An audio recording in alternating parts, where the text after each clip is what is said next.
അകലെയേക്കാൾ അകലെയാകുന്നു നീ, അരികിലേക്കാൾ അരികിലാണ് അത്ഭുതമെന്ന ജി ശങ്കരക്കുറുപ്പിന്റെ വരികളിലൂടെ പ്രണയത്തിലേർപ്പെട്ട രണ്ടുപേർ. ജാതിയുടെയും പണത്തിന്റെയും അതിർവരമ്പുകളിൽപ്പെട്ട് അതിലൊരാളെ വീട്ടുകാർ വേർപിരിച്ചെടുക്കുന്നു. കാലം പിന്നെയും കടന്നുപോയി.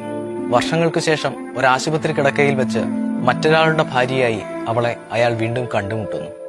തന്റെ ജീവിതത്തിൽ ഏറ്റവും അധികം സ്വാധീനിക്കപ്പെട്ട സ്ത്രീയെക്കുറിച്ച് എഴുത്തുകാരനും ലളിതാംബിക അന്തർജനത്തിന്റെ മകനുമായ എൻ മോഹനൻ എഴുതിയ പുസ്തകമാണ് ഒരിക്കൽ.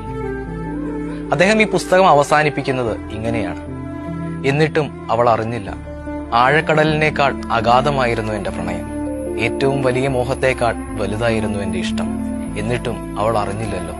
ഇപ്പോൾ ഈ വൈകിയ വേളയിൽ പ്രപഞ്ചാന്ത്യത്തിൽ കൂരിച്ചൊരിയുന്ന ഈ പേമാരി എന്റെ കണ്ണുനീരാകുന്നു എന്ന സത്യം മാത്രം അവൾ അറിയുന്നു അത്രേ.